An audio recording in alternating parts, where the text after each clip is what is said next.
जब भी आप मेंटर को चूज़ करें, आप ये देखें उससे आप सीखना क्या जा रहे हैं। मिसाल के तौर पे आपका जूता ख़राब हो गया तो आप मोची के पास जाएंगे, आपको बाईपास ऑपरेशन करवाना होगा तो आप कार्डियोलॉजिस्ट के पास जाएंगे, कानूनी मशवरा दरकार होगा तो वकील के पास जाएंगे, तबीयत ख़राब होगी तो आप डॉक्टर के पास जाएंगे। आप सारे काम एक बंदे से नहीं कर सकते।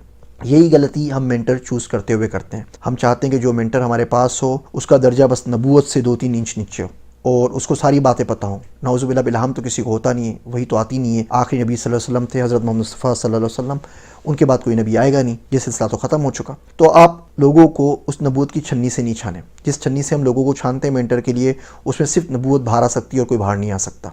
आप ये देखें उस शख्स से आपको सीखना क्या है। ऑनलाइन बिज़नेस सीखना है, पढ़ाई के मुतालिक पूछना है, स्कॉलरशिप से मुतालिक पूछना है, दीनी मालूमात चाहिए, दुनियावी मालूमात चाहिए, किसी शेयर का पता पूछना है, बिज़नेस कैसे स्टार्ट होना है ये पूछना है, या सोशल मीडिया मार्केटिंग कैसे सीखनी है, और फिर उस शख्स से उतना ही पूछा जाए। इससे ज़्यादा पूछना उस शख्स के ऊपर भी जुल्म है और आपके ऊपर भी जुल्म है।